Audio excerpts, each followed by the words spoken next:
OBC एकता अधिकार मंच झारखंड प्रदेश के तत्वाधान में 80 गढ़वा रंका विधानसभा स्तरीय जागरूकता महासम्मेलन का आयोजन टाउन हॉल गढ़वा में किया गया। कार्यक्रम की शुरुआत महापुरुषों के प्रतिमाओं पर माल्यार्पण और दीप प्रज्वलित कर की गई। मंच पर उपस्थित सभी पदाधिकारियों ने मंच के केंद्रीय अध्यक्ष ब्रह्मदेव प्रसाद का फूल मालाओं से स्वागत किया। सभा को संबोधित करते हुए बीडी प्रसाद ने कहा कि ओबीसी समुदाय के लिए नौकरी, शिक्षा, मेडिकल और इंजीनियरिंग जैसी सभी क्षेत्रों में 52% आरक्षण की मांग पूरी करनी होगी।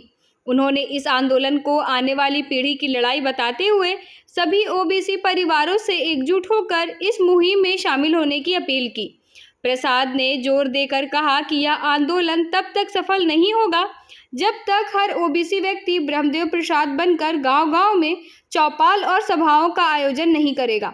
उन्होंने कहा कि इस लड़ाई में कोई भी जाति, धर्म या पार्टी की सीमाओं को ध्यान में रखते हुए ओबीसी अधिकारों के लिए सबको एकजुट होना होगा। सभा के दौरान बीडी प्रसाद ने देश भर में ओबीसी अधिकारों के लिए बड़े आंदोलन की आवश्यकता पर बल दिया और कहा कि आज़ादी के 78 साल बाद भी ओबीसी को संवैधानिक अधिकार नहीं मिल पाए हैं। आपका सपना होता है कि मेरे बच्चे बड़े होकर कुछ ऐसा करें कि मेरा मान और सम्मान बढ़े, मेरे घर का सम्मान बढ़े, मेरे गांव का सम्मान बढ़े, मेरे गढ़वा जिला का सम्मान बढ़े। तो इस मंच के माध्यम से मैं यही आग्रह करूंगा आप लोगों से कि अपने बच्चों को शिक्षित करें, स्वाभिमानी बनाएं, क्योंकि अगर आपके बच्चे शिक्षित होंगे, कोई डॉक्टर बनेगा, कोई इंजीनियर बनेगा, कोई आईएएस अफसर बनेगा, कोई बीडीओ बनेगा, और वह बनके अपने घर का ही नहीं पूरे समाज का, पूरे गढ़वा जिला का नाम रोशन करेगा, पूरे झारखंड का नाम रोशन करेगा। तो मैं मंच के इसी माध्यम से आग्रह करूंगा कि अपने बच्चों को पढ़ाएं, शिक्षित करें और आपका वह नाम जरूर रोशन करेगा। इन्हीं बातों के साथ मैं अपनी वाणी को विराम करता हूं। तब तक यह संघर्ष जारी रहेगा। यह संघर्ष पूरे प्रदेश ही नहीं देश तक, देश की राजधानी दिल्ली तक पहुंच करके अपने हक अधिकार ले करके रहेगा।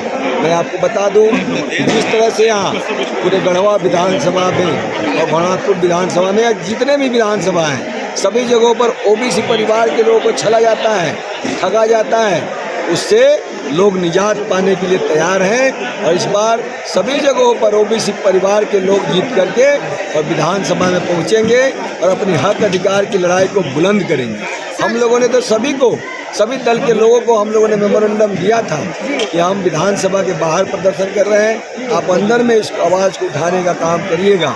लेकिन एक भी लोगों ने अपने मुंह का एक बकार भी नहीं खोला कि हमें ओबीसी का अधिकार चाहिए और ओबीसी का जो संवैधानिक अधिकार है जनसंख्या के अनुपात में हम उनको दें।